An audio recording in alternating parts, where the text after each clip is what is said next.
غم نہ کر ہم سفر نہیں واجد،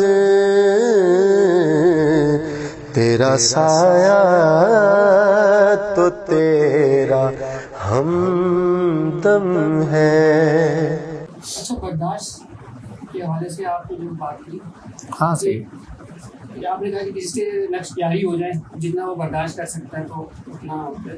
تو ایک بار میں بہت پریشان تھا، دعائے تنجینہ میں نے بہت زیادہ پڑھ لی تھی، مجھے ایسا لگنے لگا کہ کوئی چیز قریب آگے کھڑی ہو گئی اور میرا خون ابل جائے گا جیسے، اور گھبراہٹ شروع ہو جائے، تھپڑی شروع ہو گئی۔ تو یہ کیا چیز ہوتی ہے کہ برداشت کتنی ہونی چاہیے؟ اصل میں یہی چیز ہوتی ہے نا جو اجازت لی جاتی ہے۔ اجازت کسے کہتے ہیں؟ تو بغیر اجازت کے کیا؟ اجازت لے کے کرتے نا کبھی بھی کیفیت نہیں ہوتی۔ پڑھنے کا اس میں آگے پیچھے کبھی بھی ایسا ہو گیا کیا جی؟ جو 1111 مطلب کی جو زکات ہے جو ادا کر رہے ہیں، اس کو پڑھتے پڑھتے آدمی کو مثلا کہ بولتے ہیں سکینہ میں چلا جاتا ہے آدمی، مثلا کہ نیند میں تو اس میں اگر آدمی پیچھے ہو گیا جیسے کہ 11 ہو گیا 14 ہو گیا یا پھر کم ہو گیا ایسا۔ دیکھو نیند کا غلبہ آنا یہ انسان کی اپنی کوتاہی ہے۔ ہم پتہ ہے کیا کرتے تھے، جب ہماری پڑھائی 5 گھنٹے سے اوپر کی ہوا کرتی تھی نا تو یہ کیفیت ہم پہ بھی طاری ہوتی تھی۔ ہم یہ کرتے تھے کہ میں اپنی والدہ کا دوپٹہ لیتا تھا، اپنے ایک پیر میں باندھ دیا کرتا تھا۔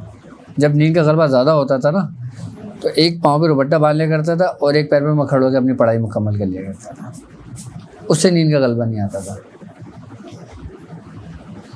ببول کے کانٹے ہوتے ہیں نا، ببول کے کانٹے، ہم ببول کے کانٹے اپنے پاس رکھ لیا کرتے تھے۔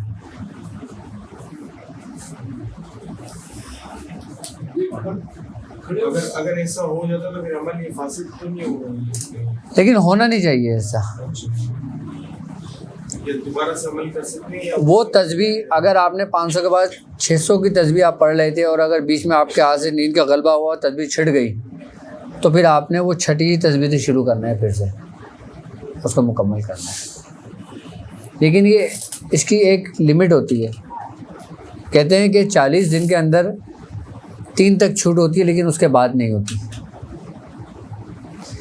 یہ روز تو نہیں ہوتا نا، ہاں بس جبھی کہتے ہیں ہاں نمک رکھا کرتے تھے اپنے پاس اور جی مل لیا کرتے تھے۔ جی جی جی میں بتا رہا ہوں نا آپ کو، ہم وہ دوپٹہ باندھ لیا کرتے تھے، پاؤں فولڈ کر کے باندھ لیا کرتے تھے، اب وہ کھڑا ہی نہیں ہوا جاتا تھا تو پھر نیند کیسے آئے گی؟ اس کو اپنا کام پورا کر لیا کرتے تھے۔ نہیں نہیں نہیں نہیں اپنے کھاتے میں جمع کرتے رہیں۔ کسی کی جیسا انہوں نے فرمایا زیادہ کم یا زیادہ کی بات کم کے تو بہت مشکل ہے، منع ہے، لیکن زیادہ اگر ہو جائے تو وہ مثال ثواب جو موکلین ہے نا اس کے نہیں کرنا چاہیے، ایسا نہیں کرنا چاہیے۔ آپ اپنی تعداد اب پوری مکمل کرنا چاہیے۔ ہاں کس طرح چلے گا کہ زکوٰۃ کامیاب ہو گیا، مطلب قبول ہوئی؟ علامتیں ظاہر ہوں گی نا۔ اگر نہ ظاہر ہو علامت ہوتا ہے نہیں کیوں نہیں ہوں گی ظاہر؟ بھائی انسان ایک گاڑی چلا رہا ہے، پیٹرول تو ختم ہو رہا ہے نا، آپ بولو گاڑی چل رہی ہے پیٹرول بھی ختم نہیں ہو رہا، ایسے کیسے ہو سکتا ہے؟ آپ پڑھ رہے ہو، آپ کے اندر ایک کیفیت تو پیدا ہو رہی ہے نا، اور وہی کیفیت جب اپنے ہاتھ سے زیادہ بڑھ جاتی ہے نا پھر وہ سامنے ظاہر ہونے شروع ہو جاتی ہے۔ اچھا، آپ نے فرمایا تھا کہ 15 کا نقش دیکھ کر کہ 1111 والی زکات ہے، 15 کا نقش دیکھ کر کے بیچ میں بلیک ہو کر کے نا اس پہ فوکس کر کے آپ کو پڑھائی کرنا ہے۔ تو جب ہم پڑھائی کرتے ہیں تو جیسے کہ بیٹھے بیٹھے چینج کرتے ہیں، اپنے بیٹھنے کو چینج کرتے ہیں، تو پھر اس میں لگتا ہے کہ یار کوئی بٹن دبانا میں بھول تو نہیں گیا، لیکن اس طرح سے محسوس ہوتا ہے۔ اصل میں سارا دھیان اس بورڈ کے اوپر ہے، یہاں پہ نہیں ہے۔ تم اسی کے شہر میں ہوتے ہو، اسی کے حصار میں ہوتے ہو، اس لیے سارے پیغامات آپ کو دیے جا رہے ہوتے ہیں، یہ خود سب کچھ تمہیں تعلیم کر رہے ہوتے ہیں۔ اب جب آپ کسی چیز کو توجہ سے کر رہے ہو نا، پڑھ رہے ہو، اور پھر آپ نے اس کو دیکھا، دیکھنے کے بعد آپ نے آنکھ بند کر کے اپنے پڑھنا شروع کر دیا، تو اس کی ایک کیفیت ہی الگ ہوتی ہے، اس کا ایک سرور ہی ایک الگ ہوتا ہے، اس کا معاملہ ہی ایک بالکل الگ ہوتا ہے۔ کبھی کبھی تو ایسی کیفیت ہو جاتی ہے کہ پڑھتے پڑھتے آنکھ بند ہوئی، اس نقش کو دیکھتے دیکھتے ایسا محسوس ہوتا ہے کوئی چیز جیسے کوئی قریب سے ہوا کو بہت تیزی سے گزر کے جا رہی ہے اور کبھی اس کان سے کبھی اس کان سے, اور ڈر نہیں لگتا. ڈر والی کیفیت مجھے آپ الحمدللہ ہمارے سامنے ہے, لیکن یہ کہ ایک خوف دلانے والی کیفیت ہوتی ہے نا, پھر ایک دم سے آپ کچھ بھی نہیں ہوتا. میں سورہ فاتحہ کا ایک عمل کر رہا تھا, تو ہوا یہ تھا کہ میں دن بھر بہت جگا ہوا تھا, تو رات بھی بہت ہو گئی تھی. جب میں پڑھائی پہ بیٹھا اپنے, تو میرے اندر تھوڑی سی سستی آئی. تو خیر میں نے اپنا کام کرنے بیٹھا. جب میں پڑھ رہا تھا تو پڑھتے پڑھتے نا مجھے اونگ آ گئی. اچھا اونگ آ گئی, میں کیا دیکھتا ہوں کہ ایک بہت بڑا نا فٹ بال گراؤنڈ ہے, ایک بہت بڑا فٹ بال گراؤنڈ ہے, اور اس گراؤنڈ مطلب جتنا حد نظر نگاہ جا رہی ہے نا, گراؤنڈ ہی گراؤنڈ ہے پورا, اور وہاں بہت سارے لوگ ہیں جیسے فٹ بال پلیئر ہوتے ہیں نا, ایسے لوگ ہیں. اچھا سب ادھر ادھر بھاگ رہے ہیں. اچھا میں نے پھر اپنے پاس دیکھا نا, میرے پیر کے نیچے ایک بال تھی, اور بال ایسی تھی کہ جیسے بالکل ایک چاندی اور ایک روشنی ٹائپ کی سفید. تو میں اس بال کو جو نا میں لیے جیسے فٹ بال کھیلتے ہیں, میں اس طریقے کے لیے گزر رہا ہوں, اور لوگ مجھ سے وہ لینے کی کوشش کر رہے ہیں. تو تقریباً مجھ سے کوئی بھی نہیں لے پایا. میں نے گراؤنڈ کا چکر لگا لیا. آخر میں جب میں بہت وہاں تک آیا نا, تو ایک دم دیکھا میرے سامنے ایک پیر آیا, اس نے ٹھک کر کے فٹ بال کو روک لیا. جب میں نے نظر اٹھا کے دیکھی تو پاپا کا پیر تھا. کہہ رہے ہیں بس اس کو ختم کرو. کیا بس اس کو ختم کرو. ایک دم میری آنکھ کھل گئی. میں نے کہا یہ کیا ہو گیا. اب میں اس پریشان میں کہ میری تعداد پوری ہوئی یا نہیں ہوئی. اب میں اس پریشانی میں تھا, لیکن پھر میں نے اپنی تعداد کو مکمل کرا. مکمل کرنے کے بعد پھر میں اسی وقت پاپا کے پاس گیا. پھر میں نے ان کو اپنی کیفیت بتائی کہ ہاں ٹھیک ہے وہ کام ہو گیا تمہارا.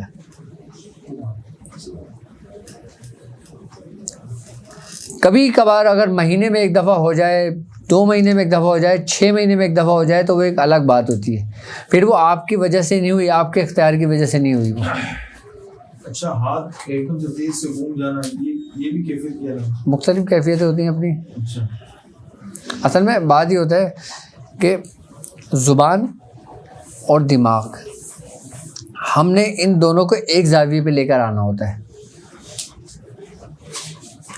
اچھا دماغ ہمارا ایک زاویے پہ کیسے, آپ وہ کیا دیکھ رہے ہو جو بھی کہہ رہے تھے, نقش, اور زبان اپنا کام کر رہی ہے.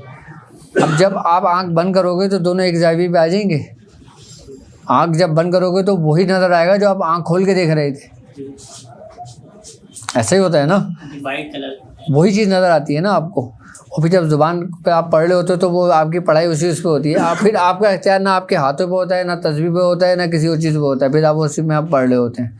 لیکن آپ کی یہ ضرور ہوتا ہے کہ یار میں نے یہ میرے ہاتھ میں تصویر ہے کہ یہ اس کو مکمل کرنا ہے. ابتدائی دور میں تو یہ کیفیت رہے گی آپ کی, لیکن جو آپ کی کیفیتیں بڑھتی جائیں گے نا, پھر آپ کو یہ احساس نہیں ہوگا کہ آپ کے ہاتھ میں تصویر ہے یا نہیں. پھر اس کے لیے نا کیا ہم ایک پوری تصویر بنا لیتے تھے 1100 دانے کی یا 1000 دانے کی. پھر وہ ہماری بڑی تصویر چل رہی ہوتی تھی. اچھا تصویر بھی ایک حد تک چلتی ہے, اس کے بعد آپ پڑھنا شروع کرو گے, آپ کا دماغ آپ کو خود بتا دے گا کہ اتنی ہو گئی ہے میری. لیکن یہ ابھی نہیں کرنے بیٹھ جانا تجربہ, کیونکہ ابھی اپنی پڑھائی مکمل کرنا تصویر کے دانوں سے. یہ نارملی کبھی دن بھر میں کام کر رہے ہو نا, تو اپنے آپ کو تھوڑا سا وہ کرنا. یہ آپ کا کاؤنٹ ہے کاؤنٹر جو. اچھا کاؤنٹر کی پڑھائی ایک الگ ہے. کاؤنٹر بیسیکلی ایک تعداد کو پورا کرنے کے لیے ہوتا ہے, جبکہ تصویر جو ہوتی ہے نا وہ ایک الگ ہوتی ہے. تصویر کی روحانیت ایک بالکل الگ ہے, کاؤنٹر کی روحانیت ایک بالکل الگ ہے. کون سی اچھی ہے تصویر, کیونکہ بزرگوں کی سنت ہے نا. اچھا کاؤنٹر اس لیے استعمال ہوتا ہے کہ جب تمہیں 12,000 دفعہ اللہ اللہ پڑھنے کا حکم دیا گیا ہے, اب تصویر میں تمہیں پریشانی ہوگی. اب کاؤنٹر میں تمہیں پریشانی نہیں ہوگی, تم چلتے پھرتے بھی اللہ اللہ اللہ اللہ اللہ اللہ پڑھ رہے ہو. بیٹھے ہوئے پڑھ رہے ہو, اٹھے ہوئے پڑھ رہے ہو, کسی سے بات کر رہے ہو تو کاؤنٹر چل رہا ہے آپ کا, تو اس سے آپ کی تعداد پوری ہو جاتی ہے. اچھا یہ ہوتا ہے جسم کو عادت ڈالنے کے لیے. جب جسم کو اور زبان کو عادت پڑ جاتی ہے نا, پھر آپ اللہ واللہ نہیں بھی پڑھ رہے ہو نا, تو پھر وہ آپ کے اندر سے آواز آنی شروع ہو جاتی ہے. ایک وقت ہوتا ہے ایسا, آپ شروع میں خود کوشش کرو گے لیکن بعد میں وہ خود ہی آپ کے اندر سے ظاہر ہونا شروع ہو جائے گا. لیکن اگر کوئی بڑی صورت پڑھتے ہو یا کوئی بڑی عمل کرتے ہو آپ, تو اس میں پھر آپ کو کاؤنٹر کی ضرورت نہیں پڑتی. اب جب 120 مرتبہ حزب البحر ہم جب پڑھا کرتے تھے تو ہم چیوں کے دانے رکھ لیا کرتے تھے, چییں رکھ لیا کرتے تھے, اور پھر ہم اس چییں کو باقاعدہ اس کو بناتے تھے. اور جب 1100 مرتبہ ہمیں کوئی عمل کرنا ہوتا تھا تو ہم 11 دانے چیوں کے رکھ لیتے تھے, یا میں 11 ماچس کی تیلیاں رکھ لیا کرتا تھا. ایک تصویر پوری ہوئی, ایک ماچس کا دانہ تیلی اٹھائی, وہ اس طرف رکھ دی. دوسری تصویر پوری ہوئی, وہ اس طرف رکھ دی, تاکہ آپ کو پوری 11 تصویر یاد رہے. اس طریقے سے مکمل ہو جائے گا. اور جب پورے 11 دانے تعویذ مکمل ہو گئے آپ کی, اس کے بعد پھر آنکھ بند کر کے پھر آپ اسی تصور میں بیٹھ جائیں.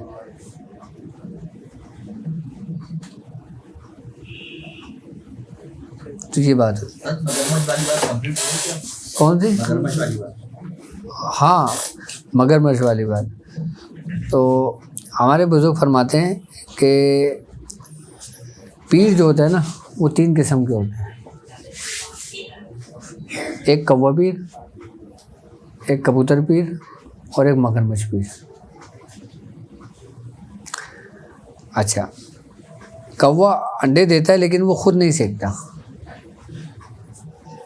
وہ اپنے انڈے دوسرے گھونسلے میں رکھ دیتا ہے. ٹھیک ہے, یعنی کہ کچھ لوگ ایسے ہوتے ہیں جو مرید تو بناتے ہیں لیکن ان کی تربیت نہیں کرتے, ان کی تربیت پھر دوسرے لوگ کرتے ہیں. آئی بس یہی حساب اس کا ہے. اور مگرمچھ کا حساب کیا ہے؟ ہمارے بزرگ فرماتے ہیں کہ ہمارے جو پیران الزام تھے نا, ان کی حیثیت ایسی تھی جیسے مگرمچھ. کیونکہ مگرمچھ خود تو انڈے خشکی میں دیتا ہے, لیکن خود تالاب میں جا کے اپنی آنکھوں کی توجہ سے, اس کی حدت سے اپنے انڈوں کو سینکتا ہے, اس سے بچے نکالتا ہے, اس کی حفاظت کرتا ہے, اور پھر اپنے آنکھوں کی کشش سے ان کو تالاب میں کھینچتا ہے. اور جب وہ تالاب میں کھینچ کے اس کے قریب آ جاتے ہیں تو وہ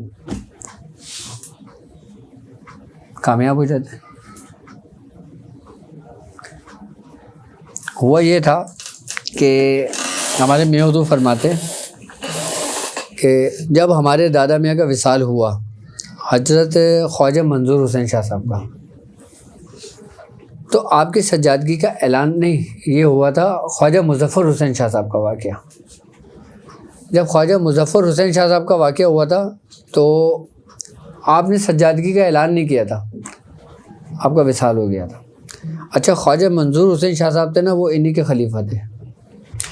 اچھا, میاں حضور فرماتے ہیں کہ اس وقت جو خواجہ مظفر حسین شاہ صاحب تھے نا, ان کے تقریباً 10 سے 15 خلیفہ ایسے تھے کہ جن کی 70 سال 90 سال کی ریاضتیں تھیں, اور سب کی ریاضت ایک سے بڑھ کر ایک تھی.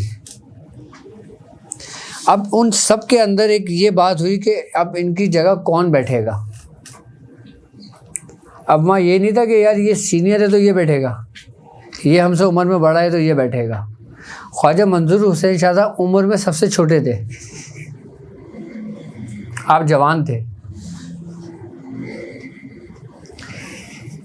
تو ہوا یہ کہ اب سارے اپنے اپنے کمال کو پہنچے ہوئے. اب جو بندہ اپنے کمال کو پہنچا وہ خود تو نہیں کہہ سکتا کہ میں بیٹھوں ان کی جگہ پہ, وہ کسی کی ضرورت نہیں تھی, کسی کی ہمت نہیں تھی. تو میاں حضور فرماتے ہیں جو ہمارے اسماعیل شاہ تھے, جن کو پیر فضل الرحمان گنج مراد آبادی, یہ ان کے خلیفہ تھے, ان سے ان کو خلافت و اجازت تھی. آپ خواجہ مظفر حسین شاہ صاحب کے دونوں ہم عصر تھے. تو آپ نے فرمایا کہ اس کا اعلان جو نا خواجہ مظفر حسین شاہ صاحب کا تاج کرے گا. تو لوگوں نے کہا آپ کا تاج کیسے کرے گا, آپ تو پردہ فرما گئے. آپ نے فرمایا اچھا ان کا احاطہ تھا, تو انہوں نے فرمایا کہ جو اپنے آپ کو اس قابل سمجھتا ہے یا جو میاں کا سینئر خلفاؤں میں سے ہیں وہ اس نشست میں آ کے بیٹھ جائیں اور مراقب ہو جائیں. تو تقریباً 40-50 لوگوں کا ایک حلقہ بن گیا تھا, سب آن کے بیٹھ گئے تھے بیچ میں, سب مراقبے ہو کے بیٹھ گئے تھے سب, اور آپ نے حکم دیا کہ سارے اپنے اپنے مراقب چلے جائیں, اور بیچ میں وہ تاج لا کے رکھ دیا تھا. پیر عرفان علی شاہ صاحب بتاتے ہیں, جو خواجہ منظور حسین شاہ صاحب کے بچپن کے ساتھی بھی تھے اور انتہائی وقت تک ساتھ رہے.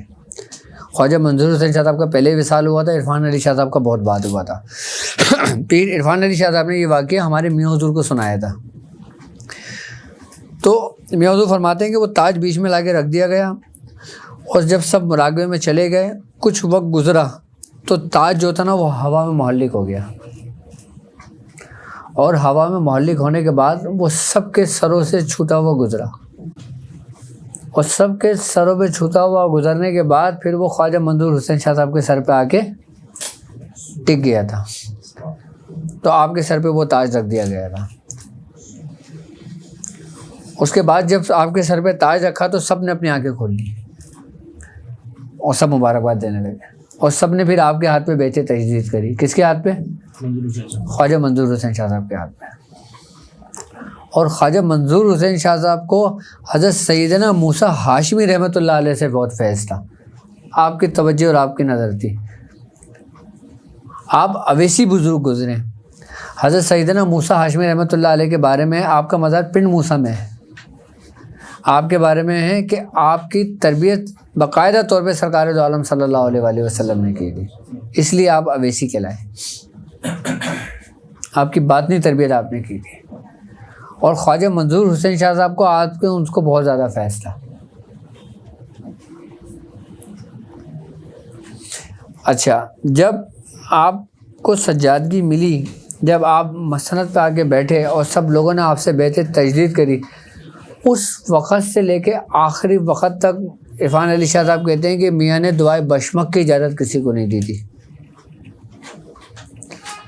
کیونکہ یہ عرصہ تقریباً 40 سال کے عرصے تک کا محیط رہا ہے, 40 سے 50 سال. دعائے بشمک سمجھتے ہیں؟ مداری خاندان میں دعائے بشمک پڑھی جاتی ہے. یہ وہ دعا ہے جو حضرت عیسیٰ علیہ السلام کے اوپر نازل ہوئی تھی, دعائے بشمک.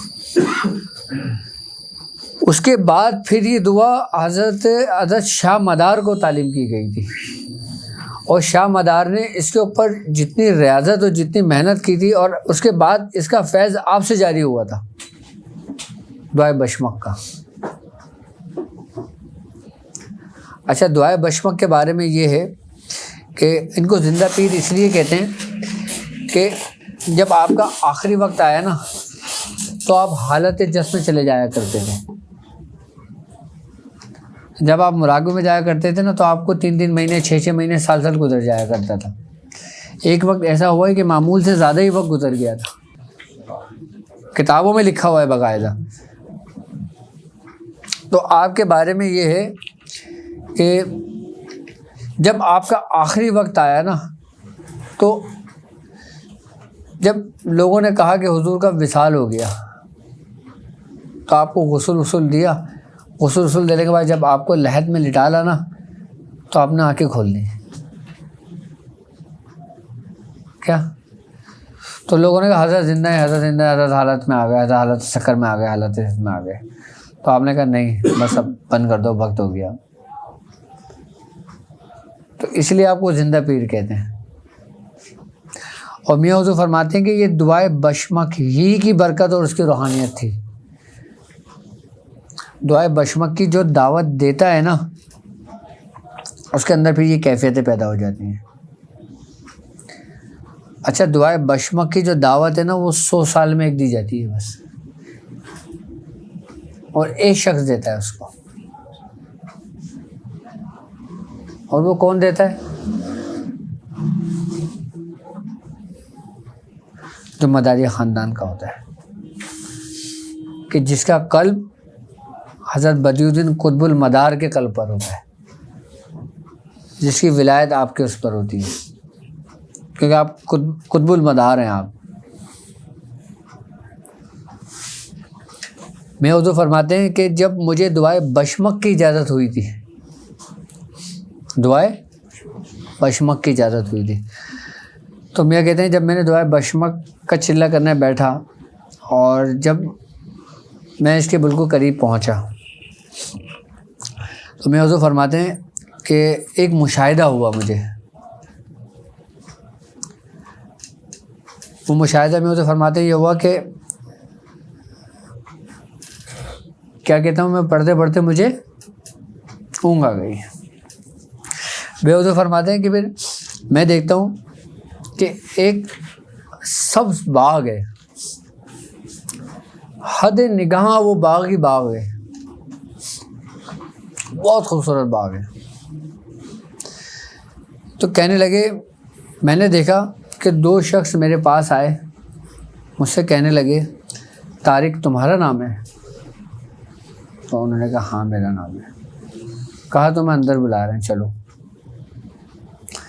کہہ رہے ہیں انہوں نے اتنا کہا اور میں اندر گیا، جیسے میں نے اندر گیا تو میں دیکھتا ہوں ایک محل ہے، اور محل کے اندر کرسیاں ہی کرسیاں لگی ہوئے تحد نگاہ،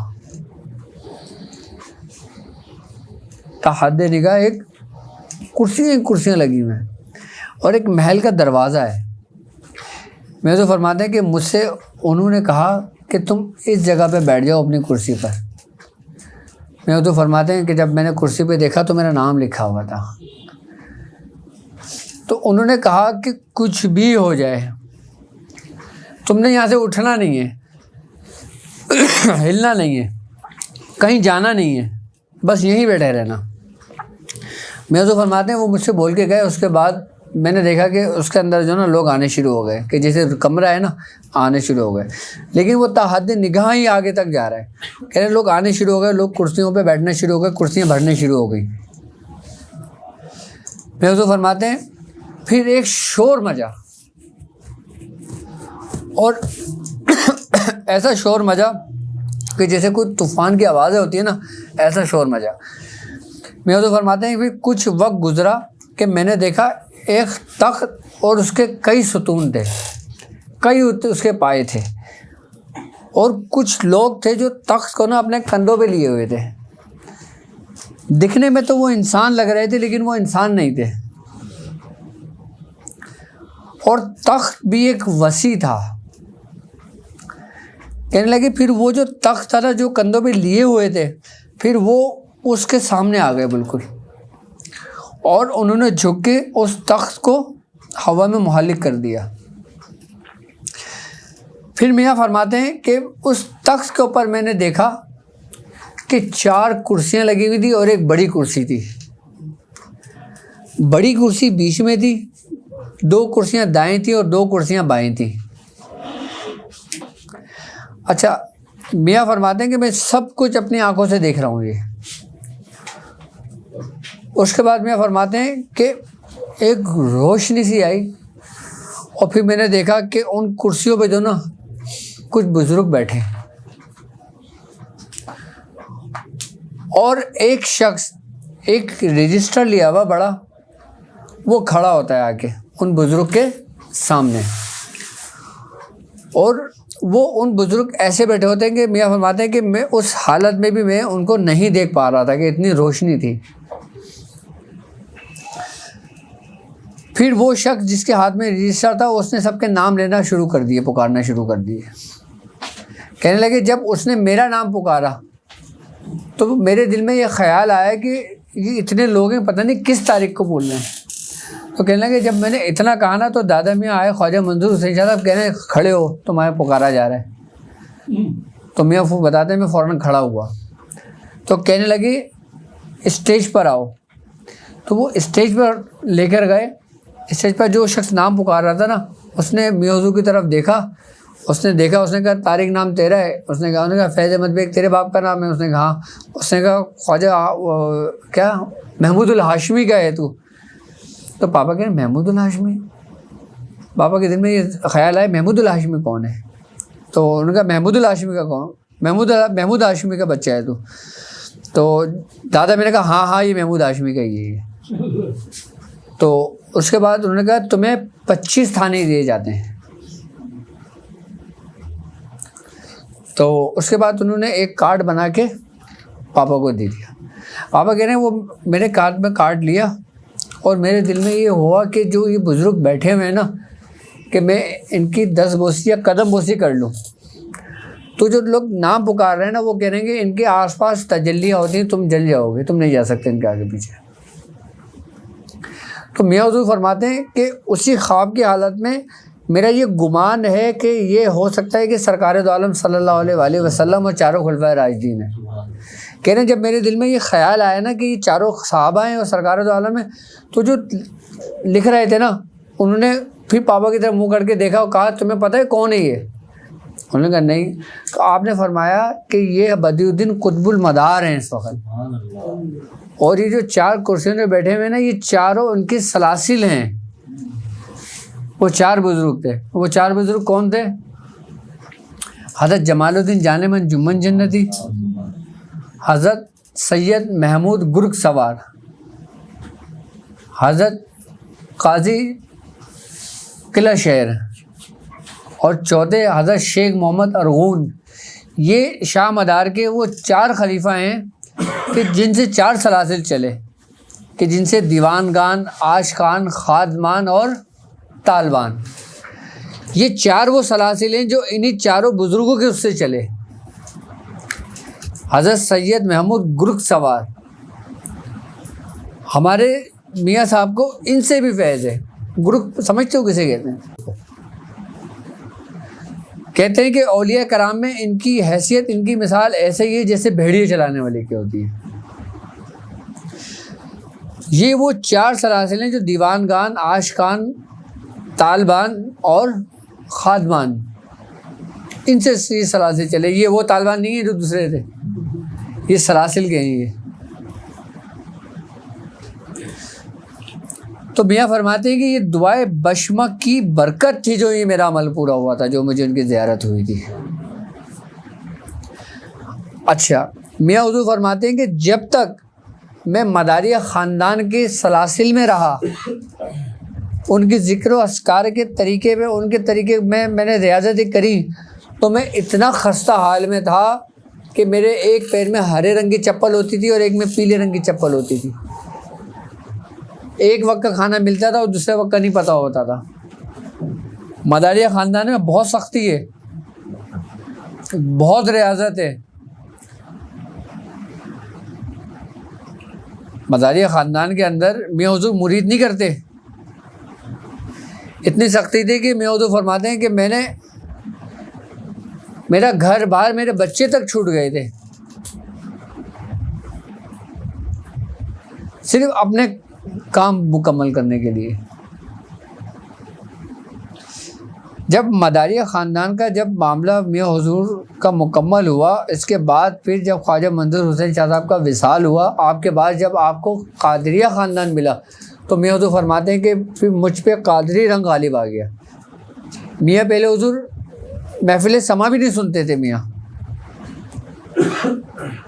محفل سما نہیں سنتے تھے, سخت خلاف تھے میاں حضور. یہاں تک کہ اگر ہمارا دل کر رہا ہوتا تھا نا ہمارے ابتدائی دور میں کہ ہم سننے جائیں, تو ہمیں ڈانٹ کے جھاڑ کے بٹھا لیا کرتے تھے کہ تم اس قابل ہو گئے محفل سما سنو. اگر ہماری گلی میں کہیں قوالیاں ہو رہی تھیں, ہم اگر جانے کا کہتے تو ہمیں نہیں جانے دیتے تھے میاں حضور. میاں حضور اتنا سخت ہے. کیوں؟ کیونکہ آپ کے اوپر جو نا خاندان قادریہ کا رنگ غالب تھا.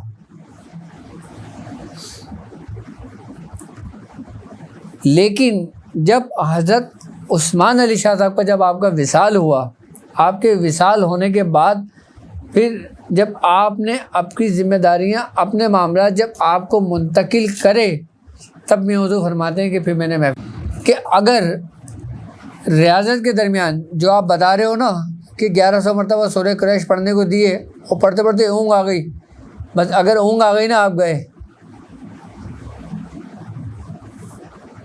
ختم. بس مطلب آپ کا کام نہیں ہوگا، پھر آپ سے بعد میں پڑھا نہیں جائے گا، آپ کو پھر اجازت نہیں ہوگی اس کی پھر کبھی، آپ اپنی جگہ پہ ہی رہو گے پھر، لیکن وہ پھر آپ کے لیے وہ بے سود ثابت ہو جائے گا پھر۔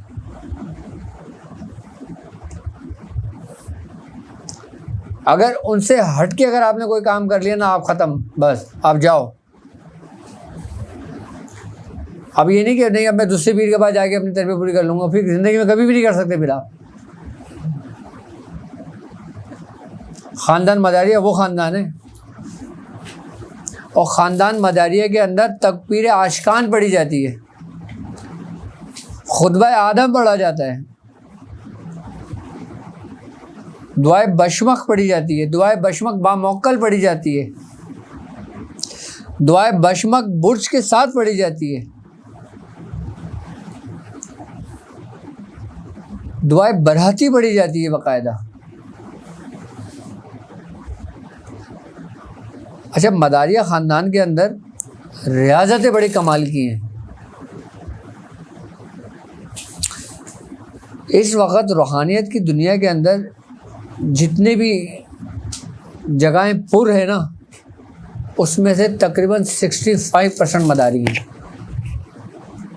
اس دور حاضر کی بات کروں میں، اگر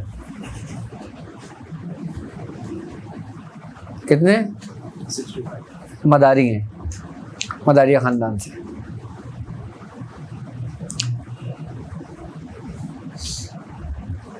کیونکہ ان کی ریاضتیں کوئی 11 دن 40 دن کی نہیں ہوتی، ان کی 50 سال 70 سال کی ریاضتیں ہوتی ہیں ان کی۔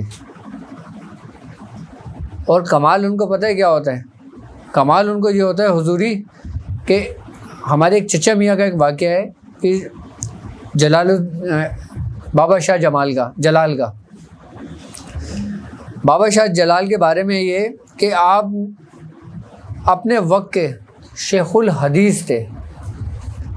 میں حضور فرماتے ہیں کہ آپ کو تقریباً کم و بیش 2000 حدیث زبانی یاد تھیں عربی میں، 2000 عربی میں آپ کو احادیث یاد تھیں آپ کو۔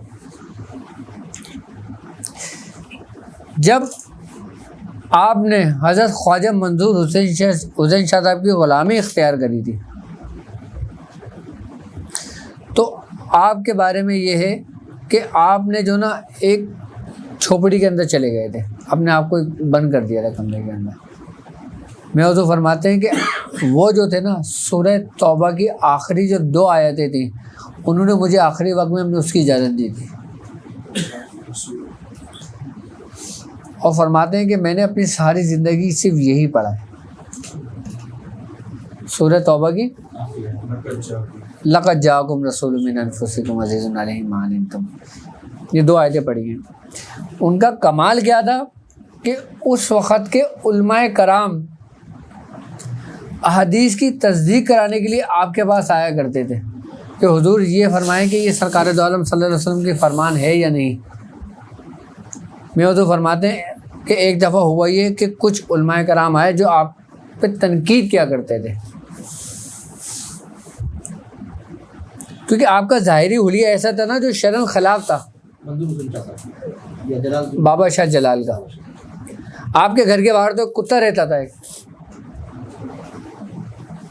شریعت میں تو ممنوع ہے، ممانعت تھی اس کی، تو اس لیے علماء کرام ان پہ حجت رہتی تھی ان کے اوپر۔ علماء کرام اپنی جگہ حق پہ تھے اور وہ اپنی جگہ تھے۔ ایک دفعہ علماء کرام جو ان پہ بڑی شدید تنقید کا نشانہ بنایا کرتے تھے، حجت تھے، وہ ایک دفعہ آئے اور کہنے لگے کہ بابا صاحب یہ ذرا یہ فرمائیں کہ یہ سرکار دو عالم کا فرمان ہے یا نہیں۔ آپ نے دیکھا، آپ نے آپ کا ہاتھ پکڑا، آپ نے کہا یا رسول اللہ بتائیں ذرا یہ آپ نے فرمایا نہیں فرمایا۔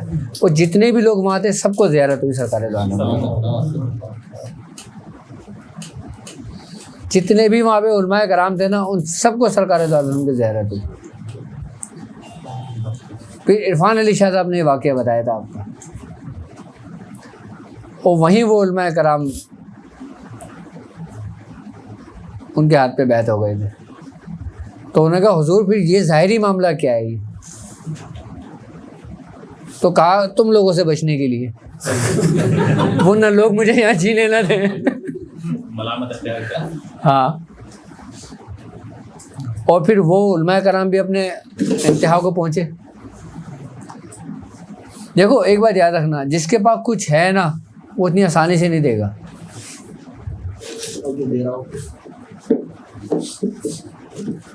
اس سلسلے کا فیض ہے. لیکن ایک عام چیز دینا اور ایک خاص چیز چھپا کے رکھنا، یہ بہت فرق ہے. جہاں بالکل بہت زیادہ اہل نہ اہل کا بھی فرق ہے. صحیح.